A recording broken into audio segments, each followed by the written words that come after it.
اچھا جی، اس کے بعد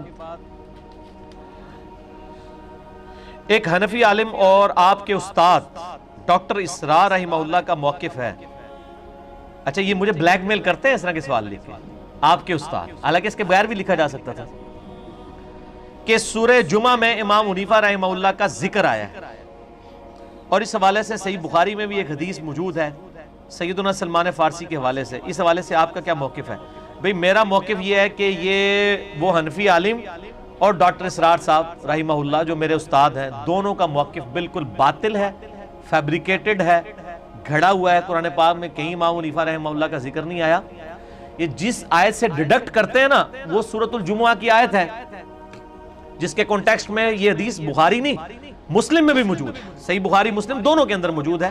اور مشکات میں آپ کو 30 جلد میں صحابہ کرام کے جو فضائل والا چیپٹر ہے نا، اس میں آپ کو یہ حدیث مل جائے گی. آپ اس کو ایک دفعہ خود بھی پڑھ لینا. ڈاکٹر اسرار صاحب اور حنفی علماء کے کہنے پر نہ مان لیا کریں، ایک دفعہ ہمت کر کے خود بھی کھول کے پڑھیں کہ کیا قرآن پاک میں امام حنیفہ رحمہ اللہ کا نام لکھا بھی ہوا ہے کہ نہیں، یا اس کی تشریح کے اندر کسی مفسر نے ان کو داخل کرنے کی کوشش کی ہوئی ہے کہ نہیں.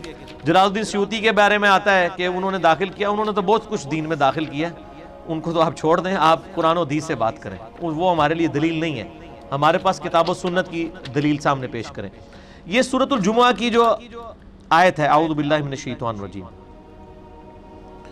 بسم اللہ الرحمن الرحیم، هو الذی بعث فی الامیین رسولا منہم یتلو علیہم آیاتہ ویزکیہم ویعلمہم الکتاب والحکمہ.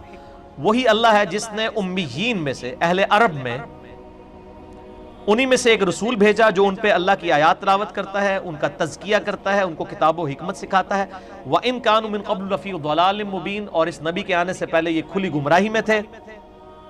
وَآخَرِينَ مِنْهُمْ لَمَّا يَلْحَقُوا بِهِمْ، اور ابھی ان کے علاوہ اور لوگ ہیں جو ابھی ان کو آ کر نہیں ملے. وَهُوَ الْعَزِيزُ الْحَكِيمُ، اور وہی غالب ہے، حکمت والا ہے. یہ جو پورشن ہے نا کہ صحابہ کو ابھی کچھ لوگ آ کر ملیں گے، یعنی تابعین جو بعد میں اسلام لے کر آئیں گے، اس کے کانٹیکسٹ میں بخاری اور مسلم دونوں میں حدیث ہے کہ حضرت سلمان فارسی رضی اللہ تعالیٰ عنہ علیہ السلام بیٹھے ہوئے تھے، اور حضرت ابو ہریرہ کہتے ہیں کہ نبی علیہ السلام نے فرمایا اس آیت کو تلاوت کر کے کہ ابھی کچھ اور لوگ ہیں جو صحابہ کے ساتھ آ کے ملیں گے. وہ صحابہ بھی ہو سکتے ہیں جو ابھی صحابی نہیں بنے، اور تابعین بھی ہو سکتے ہیں.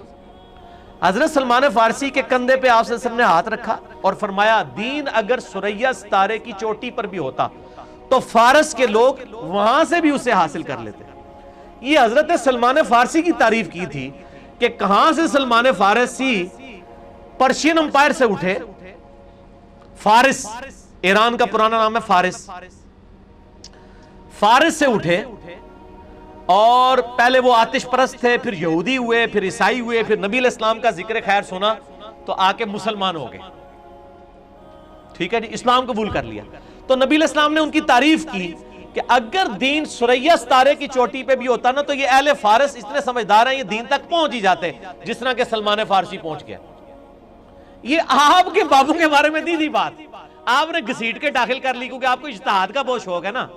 پہلے تو لوگوں کو بتائیں سلمان فارسی کی تعریف کی تھی، اور اس میں آپ کے لیے بھی جواب ہے. منو لوگ کہندے نے اے جناب پہلے بریلوی سی، پھر دیوبندی ہویا، پھر اہل حدیث ہویا، پھر فلانا ہویا، ان قادیانی ہو جائے گا. تو میں آپ سے بھی کہتا ہوں سلمان فارسی پہلے آتش پرست تھے، پھر یہودی ہوئے، پھر عیسائی ہوئے، پھر مسلمان ہوئے، اور اگر آپ کے زمانے میں ہوتے آپ کہتے ہیں انہیں نے قادیانی ہو جانا ہے. تو سلمان فارسی قادیانی نہیں ہویا تو انجینئر صاحب بھی نہیں ہوندے، بے فکر ہو. اپنے باویاں نو کہو کہ انجینئرنگ ادھر بھی کرتی ہے. اے جملے بھی فیل ہو گئے نے تواڈے. سلمان فارسی نے بھی 4 مذہب بدلے نے تو مسلمان ہی مریا ہے. اللہ دے فضل نال اسی بھی انشاءاللہ تعالی مسلمان ہی مران گے، پکی نال نال. ٹھیک ہے، کوئی رمضان تازہ ختم ہویا ہے نا، پکیاں تھوڑی جی کٹھیاں ہوئی ہیں نا، نال دینیاں نے. یہ جو اے مسئلہ بھی نکلتا ہے جناب. اچھا، دوسرا، امام حنیفہ رحمہ اللہ تو فارس کے رہنے والے ہی نہیں تھے، یہ جھوٹ ہے. وہ افغانی تھے، پٹھان تھے. یہ بالکل جھوٹ بولا ہے. ان سے پوچھیں جو ڈیفینیٹلی ایران کے رہنے والے لوگ ہیں، ہم ان کو بتاتے ہیں میرے بھائی وہ اپنا کتابیں چھوڑ کے، یہ امام مسلم، صحیح مسلم ان کی موجود ہے. امام مسلم کا پورا نام کیا ہے؟ امام ابو الحسین مسلم بن حجاج القشیری، المتوفى 261 ہجری. قشیریہ آج بھی ایران کا شہر ہے، آپ گوگل پہ سرچ کریں. اور جس کے نام کے ساتھ قشیری آ رہا ہے اس پہ تو تم لوگوں کو شرم نہیں آتی ہے یہ فضیلت لگاتے ہوئے کہ اگر سلمان فارسی بھی یہ فضیلت لگنی تھی تو میرے نزدیک اگر اس کے بعد کسی بندے کے اوپر فضیلت لگانی ہے نا اہل فارس میں سے تو وہ امام مسلم ہے، جو کشیریہ کے رہنے والے تھے، آج بھی کشیر، اور ان کی کتاب بھی ہمارے سامنے موجود ہے۔ جن اماموں کے آپ نام لے رہے ہیں ان کی تو کوئی کتابیں بھی حدیث کی موجود نہیں ہے کہ آپ نے ان کو اتنا بڑا درجہ دے دیا۔ اگر آپ نے انجیکٹ کرنا ہی ہے تو امام مسلم کا نام لیا کریں کہ یہ ہیں جن کے بارے میں آیا ہے، ویسے تو۔ اور میں آپ کو ایک شغل کی بات بتاؤں، 7-8 سال پہلے ہماری اس اکیڈمی میں قادیانی آئے اور انہوں نے یہ حدیث غلام احمد قادیانی کے اوپر لگا دی۔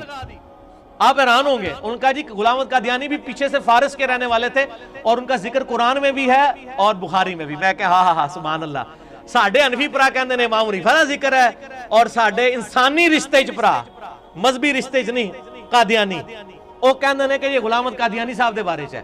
تے میرے بھائی دوئے جڑے نے دویاں دے دعوے جھوٹے نے۔ اگر کسی کے بارے میں ہے تو سلمان فارسی کے بارے میں ہے تعویل خاص کے اعتبار سے، اور تعویل عام کے اعتبار سے امام مسلم کے بارے میں آپ کہہ سکتے ہیں جو واقعی وہاں کے تھے۔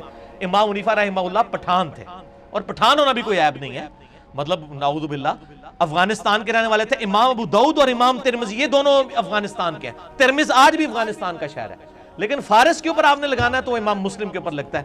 لہٰذا یہ میں نے جواب دے دیا۔ ابھی اذانیں شروع ہو گئی ہیں عصر کی، نماز عصر کا وقفہ کرتے ہیں، باقی سوالات انشاءاللہ اس کے بعد ہوں گے، ٹھیک ہے جی۔